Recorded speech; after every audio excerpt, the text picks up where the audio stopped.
Agora descreverei a estrutura deste paciente. Vocês verão que todos os seus problemas podem ser explicados em termos da dinâmica de sua estrutura. O paciente tinha altura pouco inferior à média. Era magro e algo elétrico. Seu rosto também era magro, de olhar intenso e olhos vivos. Seus ombros arredondados, portava sua cabeça e pescoço decaídos para a frente, como se estivesse preso à canga pelas costas. Não havia dúvida de que tinha muita energia. Seus movimentos eram rápidos e determinados. Não se queixava de cansaço. Apesar da magreza aparente de sua estrutura corporal, a musculatura era bem desenvolvida, com bom tônus, de tal modo que sua aparência dava a impressão de um corpo estreito ao invés de astênico. As partes distais das extremidades, pulsos, mãos, tornozelos e pés eram consideravelmente fortes. A musculatura das costas era muito mais tensa e inflexível do que a da frente do corpo. Psicológica e bioenergeticamente, a estrutura de caráter deste paciente podia ser diagnosticada como fálico narcisista. Em mais de uma ocasião, o paciente expressou a ideia de que as mulheres eram atraídas por ele. Contou-me também que sentia ter um pênis grande. Ao mesmo tempo, tinha fantasias de espancar as mulheres ou de machucá-las com seu pênis. Exibia a ambição e a agressão padrões para seu tipo de caráter. Era bastante elegante em seus movimentos e adepto dos esportes.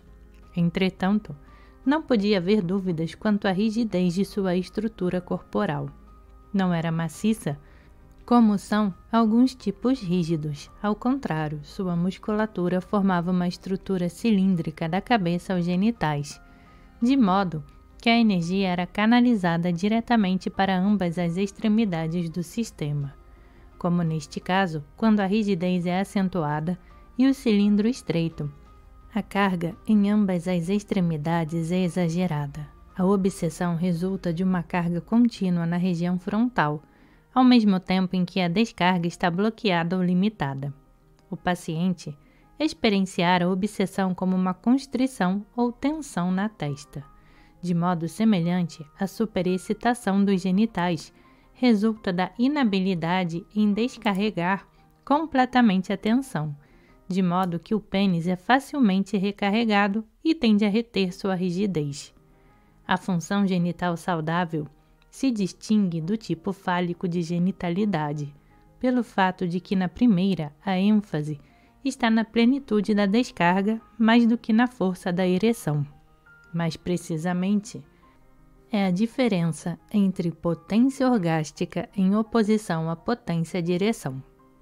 Eis aqui, então, um homem fálico narcisista, supervalorizando sua potência sexual e com sua obsessão, sua insônia e seus ataques de espasmos biliares. Os dois primeiros estão obviamente relacionados à supercarga em ambas as extremidades do cilindro, além de uma interrupção consciente da descarga. Ele estava constantemente excitado sexualmente e olhava para toda mulher como um possível objeto sexual. Era atormentado pela culpa que se manifestava na obsessão. Como é que poderia dormir se não descarregava a excitação de sua cabeça genital? Mas como é que podemos explicar seus ataques de icterícia? No momento, devemos nos contentar com uma interpretação psicológica. Ele tinha inveja dos homens que tinham mulheres com as quais podiam ter relações. O protótipo deste homem era seu pai, que, embora condenasse o prazer sexual ao filho, aproveitava o estado marital como uma possessão patriarcal. Este paciente tinha uma raiva enorme de seu pai, a qual não ousava expressar. Manifestava-se na transferência de hostilidade para o analista e explicava por que nossa luta havia sido tão significativa. Tendo vencido o analista, ousava encarar sua hostilidade para com seu pai. Agora, os ataques de icterícia devem ser interpretados como um resultado da tentativa de repressão de sua inveja e hostilidade. Jamais havia tido um ataque quando ficava agressivo. se ficava exausto ou quando o tempo mudava em direção de uma pressão atmosférica menor, ruía sua agressividade e tinha um ataque. À medida em que esses problemas foram analisados, começou uma vida sexual mais ativa. Sua saída do meio ambiente familiar facilitou seu progresso terapêutico. Pôde expor e liberar mais e mais agressão real. É interessante observar que após um período de intensa atividade sexual, ele se apaixonou e casou-se, e nesta altura haviam desaparecido todos os seus sintomas. O problema da obsessão está intimamente relacionado ao problema mais amplo da compulsão.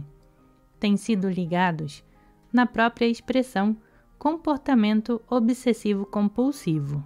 A compulsão é mais patológica do que a obsessão, embora menos perturbadora. Os escritores analíticos consideram a compulsão como uma reação defensiva à obsessão. Deveríamos esperar encontrá-las associadas bioenergeticamente. Na realidade, o comportamento compulsivo é a forma extrema de rigidez ao nível psicológico. Essa mesma rigidez excessiva caracteriza a estrutura somática e nos capacita a entender a base bioenergética de um tal comportamento. À medida em que se torna mais rígido o cilindro natural do corpo, tende a se retessar e encurtar. Acredito que esta é uma lei biológica que pode ser demonstrada a partir de um simples fio de cabelo. Quando o pelo perde seu ondulado natural, fica mais curto e reto. O retessamento das curvas naturais do corpo produz uma regressão das saídas. As extremidades do movimento energético pendular retrocedem de algum modo de suas posições originais nos genitais e na testa, e sobrecarregam o alto da cabeça e do ânus. Dado que estas saídas não são as naturais, a energia deve ficar retida e não ser descarregada. O caráter compulsivo retém seus impulsos a um nível tal que não se encontra em nenhuma outra estrutura. Perderá os cabelos no alto da cabeça devido à tensão e terá embaixo um ânus bastante retesado. Terá uma constipação intestinal extrema e mostrará os típicos traços de pedantismo, avareza e ordem que já foram tão bem descritos. Em sua aparência externa, apresentará uma coibição e um controle, que nos casos extremos se tornam um bloqueio afetivo total. Os problemas de análise do caráter do compulsivo foram bem estudados e analisados por Reishi. Do ponto de vista bioenergético, o caráter compulsivo colocará os mesmos problemas que qualquer outro caráter rígido, correspondentes em grau à severidade da rigidez. Esta mudança de agressão para retenção ilustra num estado avançado a tendência fundamental de todas as estruturas rígidas de empregar defensivamente a agressão. O homem fálico mostra sua retenção na tentativa de controlar sua ejaculação e manter uma potência eretiva.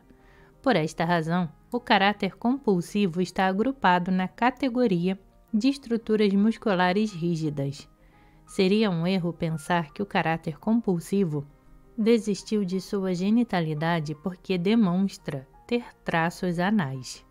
Reishi reconheceu o fato de que, na típica neurose de compulsão, o desenvolvimento procede a despeito de qualquer coisa até a fase fálica. Acreditava que a genitalidade era ativada, mas logo abandonada de novo. Bioenergeticamente, pode-se dizer que a genitalidade não pode ser abandonada sem um afastamento da realidade. Na verdade, o caráter compulsivo pode diminuir a carga nos genitais a um ponto tal em que a função não mais domine o comportamento da pessoa. É uma questão de grau que não é básica para as principais categorias de estrutura do ego. Dentro da categoria mais ampla das estruturas de caráter rígidas, pode-se opor genitalidade e analidade de modo que quanto mais genital o caráter, menos compulsão é encontrada na sua estrutura. Reishi descrevia muito bem a rigidez do caráter compulsivo.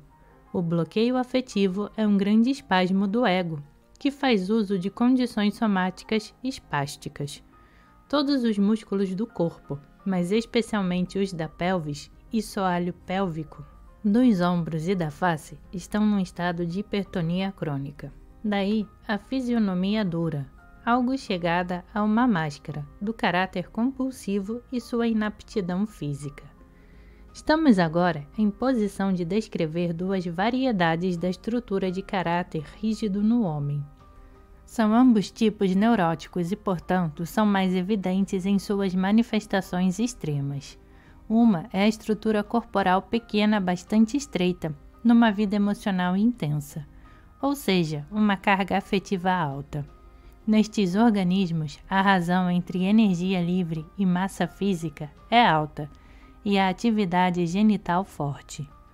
O paciente acima descrito pertencia a esta variedade.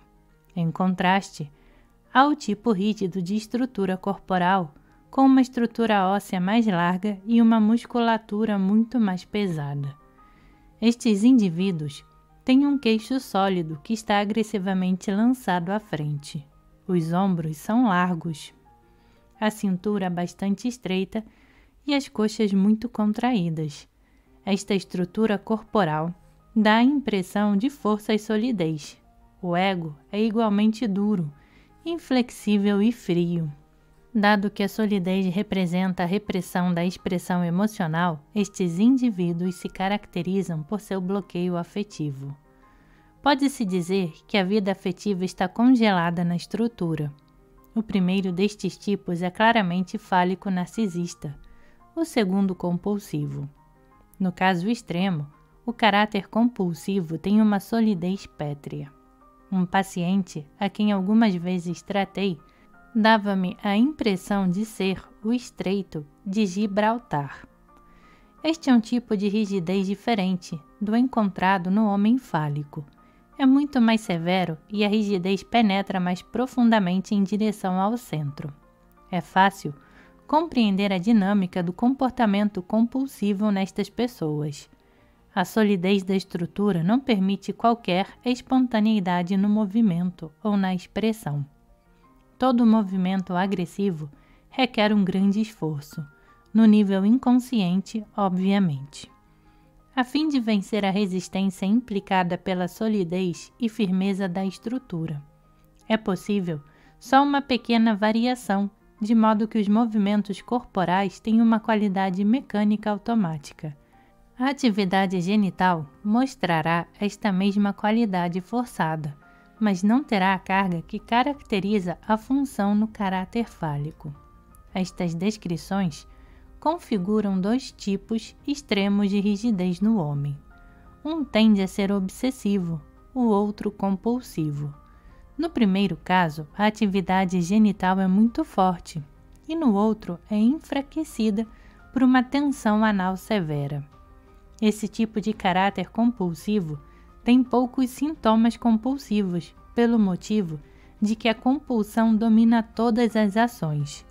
É um modo de não ser um sintoma. Entre os extremos, encontrar-se-ão casos onde coexistem ambas as tendências, em estado conflitante. Há os verdadeiros caracteres obsessivo-compulsivos, nos quais a obsessão com sexo e genitalidade é contrabalançada por fortes traços compulsivos. Nestes casos, o sintoma compulsivo é uma defesa contra a obsessão subjacente, com sua ansiedade concomitante. Uma análise de profundidade nos permite elaborar uma outra interpretação destas estruturas que levam à compreensão da gênese desses tipos. O verdadeiro caráter compulsivo mostra tanto tendências passivas como tendências a ter comportamento homossexual inconsciente. O homem fálico é mais agressivo e tem uma identificação mais forte com sua própria função genital.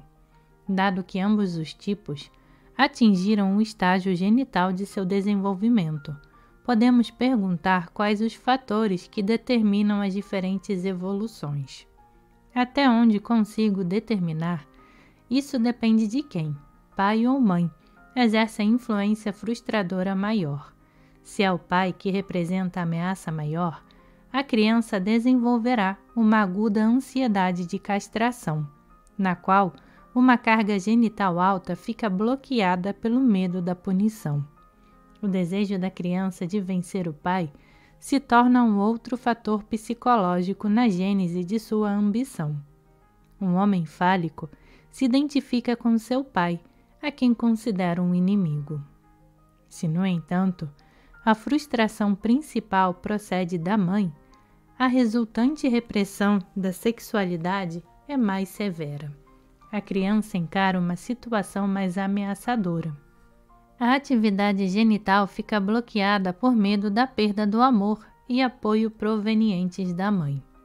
Dado que estas são mães que desejam dominar seus filhos, encontra-se também nestes casos uma ativa interferência anterior com as funções anais. Além disso, o pai tenderia a apoiar a atitude da mãe e a acrescentar ao dela seu poder e autoridade, a fim de forçar a criança a sair de sua posição genital. Superficialmente, há a identificação com a autoridade parental, porém, esta meramente encobre uma identificação mais profunda com a mãe frustradora. Em ambos os tipos de estrutura masculina rígida, o medo inconsciente do castigo por causa da atividade genital é o ponto-chave da neurose.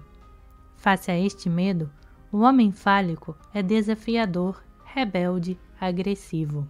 É lógico que a agressão é exagerada e exerce a função de verificar quanto é que ele pode conseguir antes de provocar as represálias. Neste sentido, a agressão tem o sentido psicológico de defesa, sendo que corresponde à agressão da mulher histérica. O indivíduo compulsivo, por outro lado, submete e adapta seu comportamento às exigências da autoridade. Afasta-se da atividade genital, mas não abandona sua posição genital. Sua submissão nunca é completa, porque não se rendeu. Apenas enrijeceu-se e ficou duro. Quando a agressão consegue furar o bloqueio no caráter compulsivo anal, assume um caráter sádico e é dirigida contra a mulher. O verdadeiro homem fálico é capaz de uma certa ternura pela mulher. A terapia bioenergética é particularmente recompensadora no tratamento de estruturas de caráter rígidas, dado que estes indivíduos têm uma estrutura de ego bastante desenvolvida. Encontra-se uma considerável resistência ao trabalho psicanalítico comum. Tão logo se livrem dos sintomas perturbadores, conseguem resistir à pressão num grau considerável. Por outro lado, se são analisados seus espasmos e rigidez físicas, pode-se eliciar uma cooperação considerável para o trabalho físico necessário para afrouxar as tensões. O trabalho analítico deveria proceder sempre de um tal modo que insights e conscientizações acompanhassem o movimento. O movimento corporal evocará sonhos e recordações a partir dos quais se pode reconstruir o passado.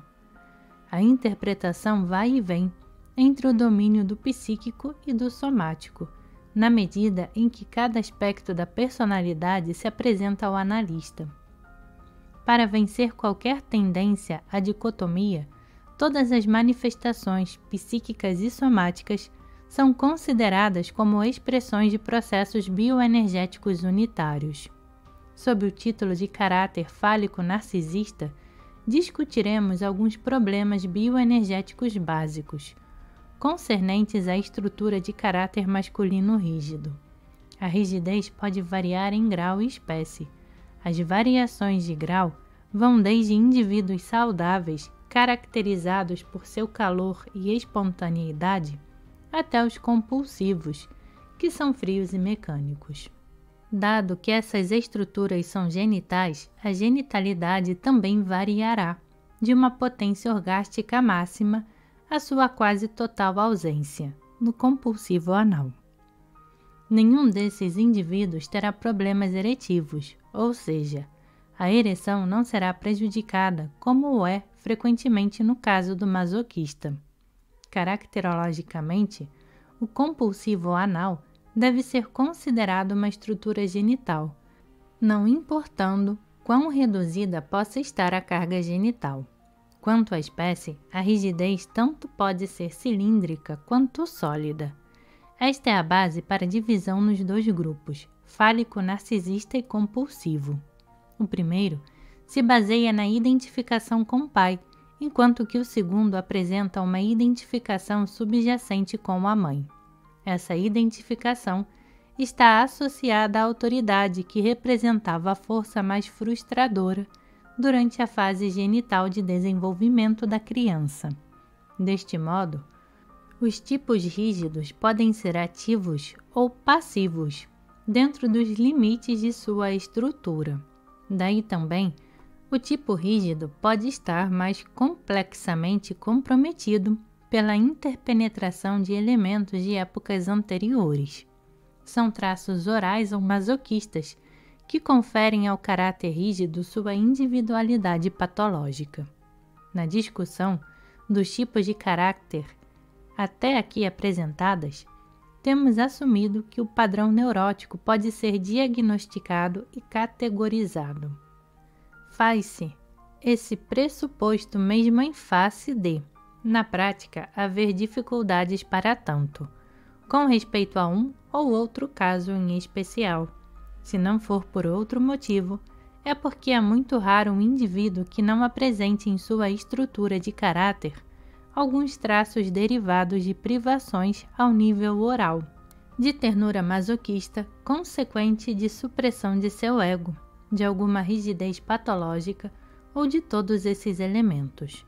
O diagnóstico caracterológico depende do fator predominante na personalidade, que determina seu padrão comportamental. Outro sim, existem problemas caracterológicos que desafiam seriamente uma classificação. Pode-se desenvolver uma mistura de tendências neuróticas que desafiam uma categorização, porque não se consegue discernir nenhum único fator predominante. Na realidade, essa mesma situação cria um padrão de comportamento que difere qualitativamente dos já discutidos anteriormente. A literatura psicoanalítica reconheceu um tipo clínico assim, que é uma mistura de tendências. É a estrutura de caráter passivo feminina no homem, que merece consideração especial. Devotaremos o próximo capítulo à discussão dessa estrutura e à consideração de sua contrapartida feminina.